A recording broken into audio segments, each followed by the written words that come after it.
இன்றைக்கி காய்கறி எல்லாம் சேர்த்து முட்டையும் சேர்த்து ஒரு கதம்ப முட்டை தொக்கு.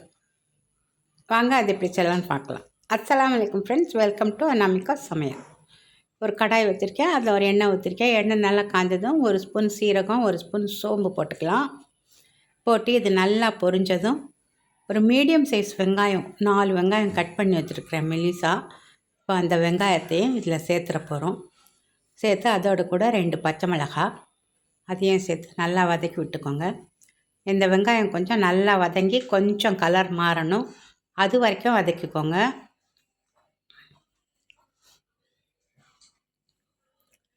கொஞ்சம் கலர் மாறி வரட்டும். இதில் நான் கேரட்டு, உருளைக்கிழங்கு, பட்டாணி, ஊற வச்ச பட்டாணி இதெல்லாம் நான் எடுத்து வச்சுருக்கிறேன்.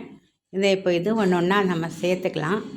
இந்த வெங்காயம் நல்லா வதங்கினதும் ஒரு ஸ்பூன் இஞ்சி பூண்டு பேஸ்ட் இதில் போட போகிறோம். போட்டு அதையும் வாசனை போகிற அளவுக்கு நல்லா வதக்கிக்கலாம். அதுக்கு முன்னால் கொஞ்சம் உப்பு சேர்த்துக்கலாம். சீக்கிரம் வெங்காயம் வதங்கணும் இல்லையா, அதுக்கு கொஞ்சம் உப்பு சேர்த்துக்கலாம். உப்பு சேர்த்து இது நல்லா வதக்கிட்டோம்னா சீக்கிரமே வதங்கிடும். அது உங்கள் எல்லாத்துக்குமே தெரியும் தான். இப்போ நல்லா வதங்கிருச்சு பாருங்கள். இப்போ நம்ம இஞ்சி பூண்டு பேஸ்ட்டு இதில் சேர்க்க போகிறோம். ஒரு ஸ்பூன் இஞ்சி பூண்டு பேஸ்ட் போகிறோம். இதை நல்லா கலந்துட்டு பச்சை வாசனை போகிற வரைக்கும் இதை நல்லா வதக்கி விட்டுக்கோங்க. இப்போ நான் ஊற வச்ச பட்டாணி, நீங்கள் பட்டாணி எவ்வளோ வேணாலும் சேர்த்துக்கலாம். நான் 1/4 கிலோ பட்டாணி ஊற வச்ச பட்டாணி சேர்த்துருக்குறேன்.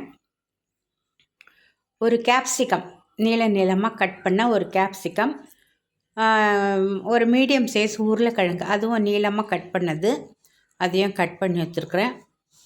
ஒரு 400 கிராம் வரைக்கும் தக்காளி கொஞ்சம் நிறைய சேர்த்துக்கலாம். இது குடமிளகாய், இது கேரட்டும் உருளைக்கிழங்கும். ஒரு கேரட்டு ஒரு உருளைக்கிழங்கு.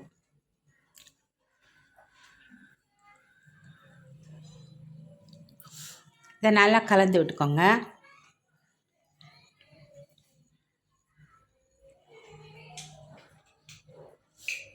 இந்த பட்டாணி நல்லா வேகணும். இப்போ எல்லாமே இது வேகணும், அதனால இது கொஞ்சம் வேகும்.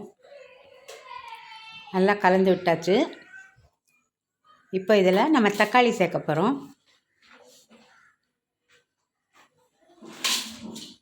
தக்காளி சேர்த்துக்கலாம். இதையும் சேர்த்து நல்லா கலந்து விட்டுக்கோங்க.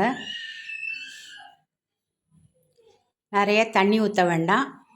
இந்த தக்காளி தண்ணி கொஞ்சமாக தண்ணி ஊற்றினா போகிறோம். இந்த தக்காளியிலேருந்து காய்கறிலேருந்தெல்லாம் நிறைய தண்ணி வரும். இதையும் நல்லா கலந்து விட்டுக்கோங்க.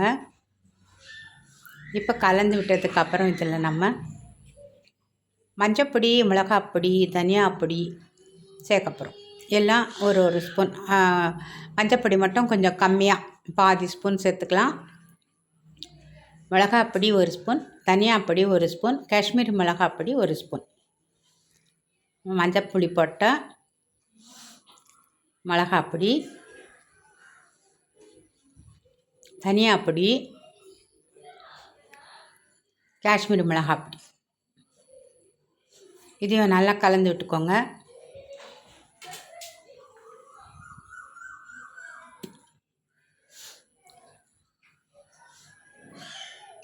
லேசாக ஒரு 1/2 கிளாஸ் தண்ணி மட்டும் இதில் ஊற்றிக்கலாம். ஊற்றிட்டு நல்லா இதை வேக வச்சுக்கலாம்.